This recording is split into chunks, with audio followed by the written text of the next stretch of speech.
Welcome back, students. Hope you are safe and healthy at home. Today, I am going to continue the lesson The 100 Dresses, Part 2, Video 2.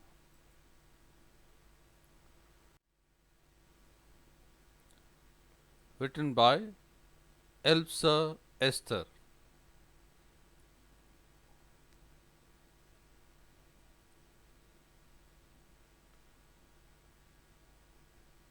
This video is going to be the last video on this chapter.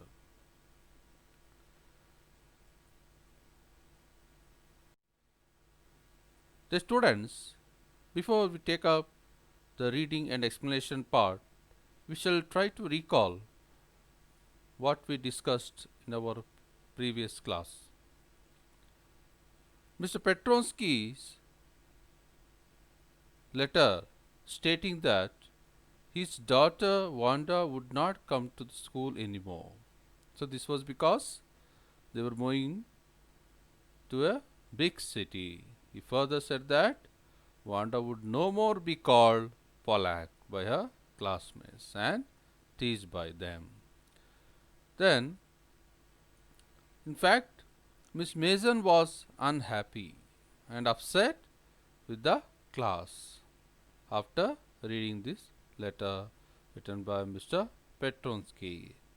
So she confidently said that nobody in the class would purposely and deliberately hurt anyone's feelings. This is very important that she states. She confidently said that nobody in the class would purposely and deliberately hurt anyone's feelings. And after listening to the note from Wanda's father, Maddie felt guilty as she had not objected Peggy. And so Maddie wanted to find Wanda Petronsky and tell her what that she never meant to hurt her. She, along with Peggy, planned to go where? To go to Boggins Heights to find Wanda and tell her that she had won the contest and that her 100 dresses were really beautiful, so beautiful. And Peggy thought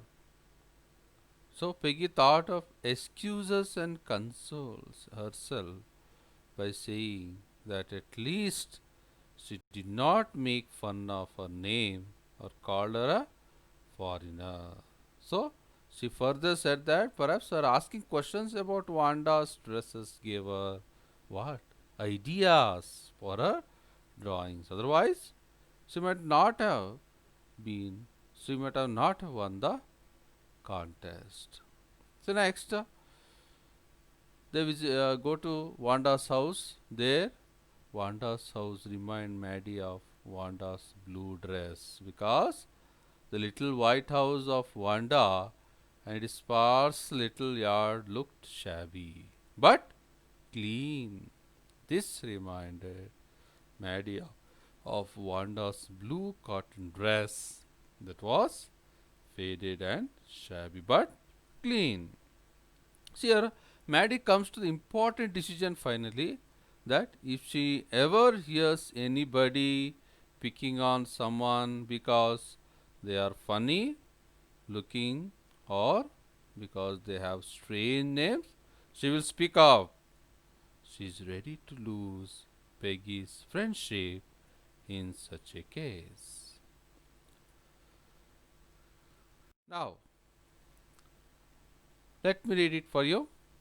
On Saturday, Maddie spent the afternoon with Peggy.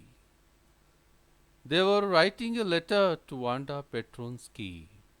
It was just a friendly letter telling about the contest and telling Wanda she had won. They told her how pretty her drawings were, and they asked her if she liked where she was living and if she liked her new teacher. They had meant to say they were sorry, but it ended up with their just writing a friendly letter, the kind they would have written to any good friend, and they signed it with lots of excess love for love. They mailed the letter to Boggins Heights, writing, "Please forward" on the envelope. See here, Peggy and Maddie, what do? They write to Wanda. They that Saturday afternoon, both wrote a letter to Wanda. They wanted to write a letter feeling sorry, but it turned to be a friendly letter. So they told her what about her winning the contest. So they were very excited to inform her about the winning the contest. That she had won the contest, drawing contest, and that everyone liked and appreciated her drawings. So they asked her how she liked her new place and new teacher. They signed it with lots of X's for love. So yeah, dear students, we understand.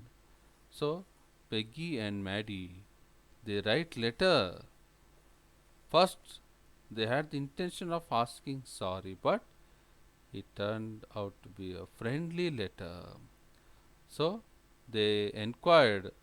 They first of all they informed her about winning the contest and asked her, inquired about a new place, a new teacher, and finally they wanted to feel sorry. But they ended up with writing just a friendly letter. Shall we continue? Hope you have understood.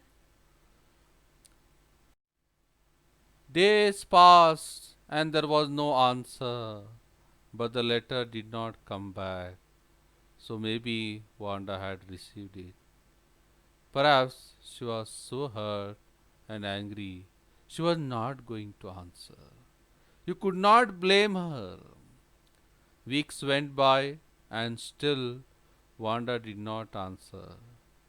Peggy had begun to forget the whole business, and Maddie put herself to sleep at night, making speeches about Wanda, defending her from great crowds of girls who were trying to tease her with, "How many dresses have you got?" And before Wanda could press her lips together in a tight line, the way she did before answering, Maddie would cry out, "Stop!" Then everybody would feel ashamed the way she used to feel.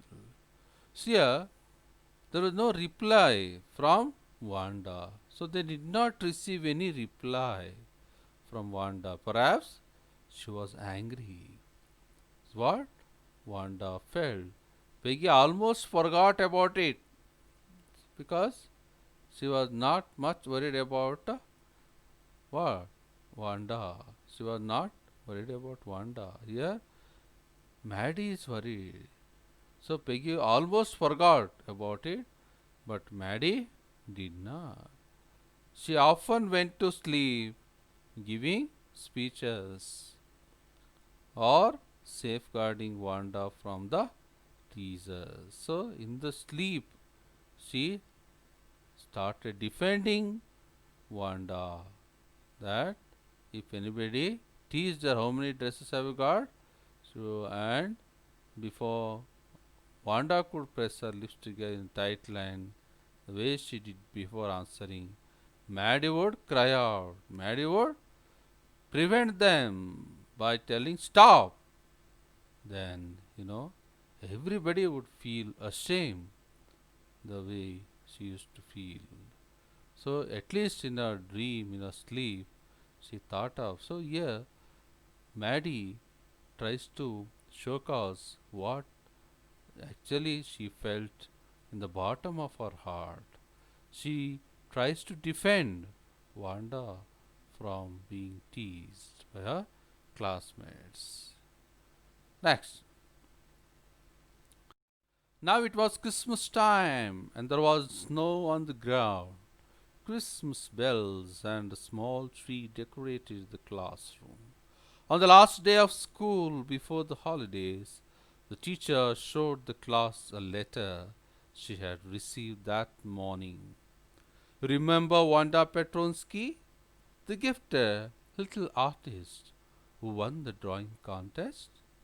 Well, she has written me, and I am glad to know where she lives, because now I can send her medal. I want to read her letter to you. So, the students, we feel that it's a Christmas time and there was snow on the ground. And during Christmas time, the streets, the houses, so decorated so beautifully. On the last day of school before the holidays, teacher showed the class a letter she received that morning. So, you remember Wanda Petronsky, the gifted little artist who won the drawing contest? Well, she has written me, and I am glad to know where she lives, because now the teacher receives a letter and she recalls whom the great and creative artist who had won the drawing contest. Now she wants to read her letter to the whole class. Come on, let's see. Let's listen to her and try to find out what she has written. The class sat up with a sudden interest and listened intently, carefully. Dear Miss Mason, how are you? And room 13? Please tell the girls they can keep those 100 dresses, because in my new house I have 100 new ones, all lined up in my closet.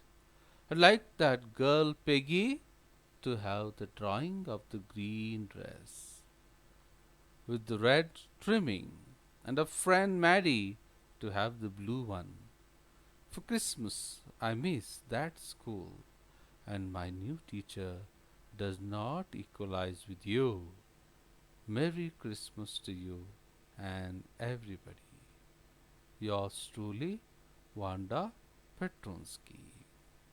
So, dear students, letter from Wanda Petronsky, so beautifully, in a very brief manner, she has poured out her emotions, and same time she has compromised with those two girls, Peggy and Maddie. So beautifully she has written this letter. So on the last day of school before Christmas holidays, Miss Mason received this letter. So here she wished that girls of room number 13 could keep those 100 dresses. And she dedicates all 100 dresses, the paintings, to room number 13. And she had a new 100 dresses in her new house. She doesn't need the previous 100 dresses, because she already has 100 dresses in her new house. And she would like Peggy to have the drawing of which color? The green dress. And Maddie to have which color? The blue one. She wrote that she missed school. So, though she was hurt, she was teased, she expresses her love for the school, stating that she missed school. Her new teacher didn't equalize Miss Mason, because she felt that her old school also gave us something, and she never forgets the good thing she got from her old school. So here she said that she missed the school and the new teacher did not equalize with Mason. She asked her to keep the drawings for the class as a gift. Give the drawing of the green to Peggy and blue one to Maddie. Shall we continue? On the way home from school, Maddie and Peggy held their drawings very carefully. All the houses had wreaths and holly the garland in the windows. Outside the grocery store, hundreds of Christmas trees were staked, means arranged in order or pile or heap. And in the window, candy peppermint sticks and cornucopias decorative container a hollow horn of shiny transparent paper was strung. The air smelled like Christmas, and light shining everywhere reflected different colors on the snow. Boy, said Peggy, this shows she really likes us. It shows she got our letter, and this is her way of saying that everything's all right. And that's that. Hope so, said Maddie sadly. She felt sad because she knew she would never see the little tight-lipped, silent, polished girl again and couldn't ever really make things right between them. So yeah, Peggy, so yeah, both Peggy and Maddie were happy to receive the special gifts.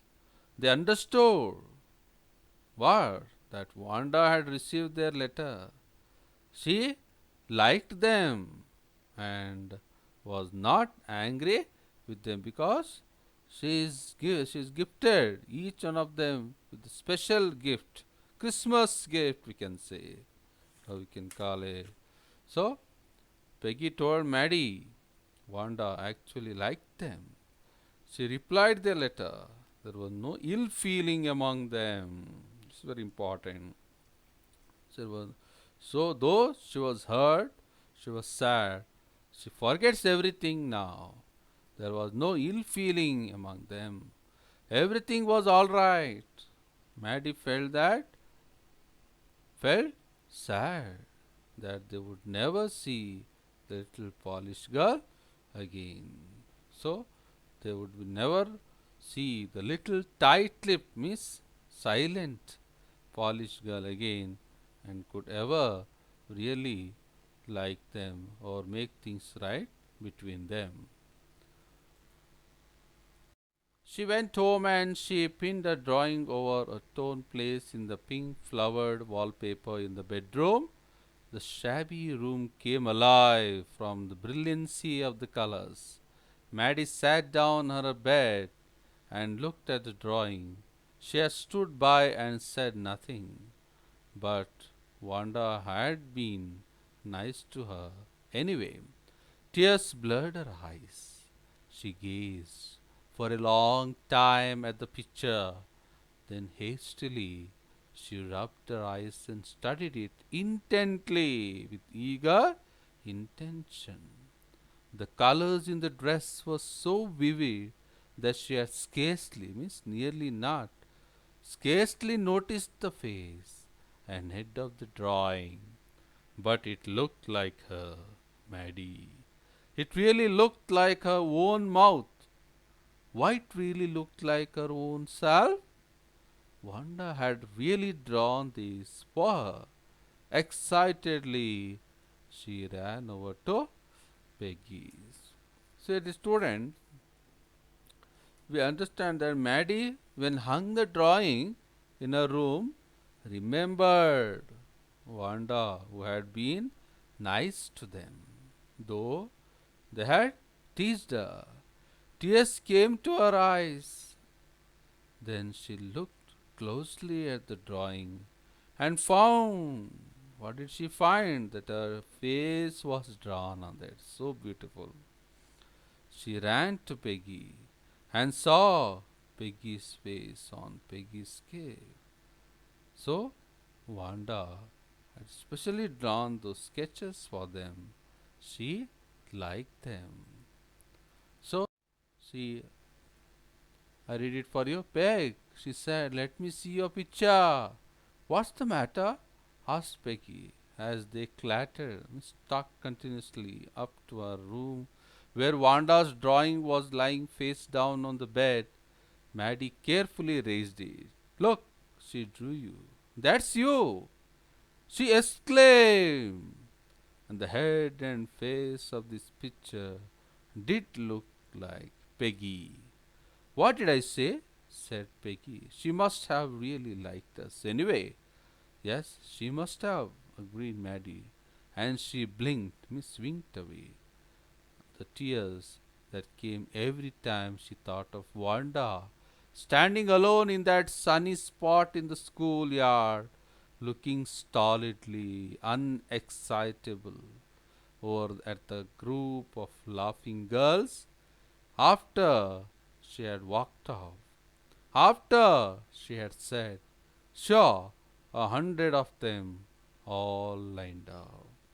So, yeah, she ran to Peggy. Oh, Maddie ran to Peggy and saw Peggy's face. So, she looked so closely at the drawing because she started reading between the lines, we can say. She tried to understand, read the painting. She watched it closely at the drawing and found that her own face was drawn on that. And she even found and ran to Peggy to say that Peggy's face too was drawn on Peggy's gift. So Wanda had specially drawn those sketches for them. She liked them very much. She liked them very much. She, yeah, tears blurred her eyes. Dear students, though she was upset, she wiped her tears and started reading the painting, and she looked so intently and found the face and the head of the drawing looked like her. And even on the painting saw Peggy. Excitedly, she ran over to her to see. See, Peggy, dear students, Peggy was not able to detect it, find out the actual meaning of Peggy. What was there? She was not that, we can also say, she was not that worried. She hardly uh, could read the feelings on the face of her own friend. Then how can she feel for Peggy? This is what we need to understand. When our own friends are not able to understand our own feelings, how can they read the face of other friends or other human beings? This is what we understand from this slide. She showed Peggy her picture, the head and face of a picture. Also did look like Peggy. Peggy replied that Wanda must have really liked them. Now Peggy realized that Wanda might have liked them really because she has gifted them with such a beautiful Christmas gift painting. And in the painting, she has drawn each of their faces. This is what we need to understand from this chapter, that we, though we are very uh, hasty enough to tease others, but we sometimes need to recall, introspect ourselves that what we are doing is right or wrong. So we should not go to the extent of hurting other person's feelings. This is what we understand from this beautiful story, The 100 Dresses. So, dear students, I have given you the summary of the 100 Dresses part 1 and part 2 so that you can get a complete picture of this story. Let me read it quickly. Please follow my reading. The story is about a quiet and shy girl named Wanda Petronsky, a Polish immigrant who had come to America with her family. She attended school with American children who found her name to be strange and probably the weirdest in the classroom. This is because they all had easier names. She was poor and was always seen wearing a faded blue dress. Her classmates pleased her because she claimed to have 100 dresses, all lined up in a closet, albeit always being seen wearing one. The ones who mainly teased her were the two best friends, Peggy and Maddie. Peggy was the most famous girl in school, while anyone barely knew Wanda. Peggy and Maddie used to wait for Wanda before school, even if it meant getting late. Maddie, a poor girl herself, did not like when Peggy made fun of Wanda. She feared that she could be next. She wanted Peggy to stop making fun of Wanda, but could not summon courage to face her as she feared she would lose her best friend. However, Peggy's intention was never to hurt Wanda, but she was curious as to why Wanda had to lie that she had 100 dresses in her closet. Truth about the same 100 dresses unveiled on the result day of the drawing competition. The room was lined with 100 drawings portraying different dresses, each so beautiful. That day, she truly had 100 dresses all lined up. But in the classroom, at that moment, Peggy and Maddie, who were awestruck, realized the fear of 100 dresses and felt guilty about having treated her badly. So the lesson begins with all the students of room number 13 having a look at the wonderful drawings of Wanda Petronsky. Only then a note is received by Miss Mason from Wanda's father informing that none of his two children will attend the school as they are moving to a big city where no one would judge them for their names. Miss Mason was left shocked and conveyed her disappointment to the class. Maddie was affected by this letter of Wanda's father. She instantly developed an urge to apologize to Wanda. Peggy and Maddie, the two best friends, rushed to Boggins Heights, hoping that the family hadn't moved yet. But to their dismay, there was no sign of life in and around the house. Maddie lost her sleep thinking that what a coward she is, who couldn't stand against the wrong. That day, she decided that she'll never let anyone tease someone like that again. That weekend, Peggy and Maddie decided to write a letter to Wanda that was originally meant to be apologetic, but they ended up writing a friendly note asking her how did she like the new place. Weeks passed by and there was no reply until one day near Christmas, Miss Mason announces that she heard from Wanda. In that letter, Wanda wrote she misses everyone and conveyed her intention of getting one dress each to Maddie and Peggy because she has a whole new lot of 100 dresses lined up in her new house. Both of them were happy to receive it and later realized that it was their faces she had drawn along with the dresses. Thus, they both concluded that Wanda did like them. So, dear students, it's a beautiful story. Hope you have enjoyed the story. Please don't hesitate to clarify your doubts in the discussion class. Wish you safe and sound health. Thank you.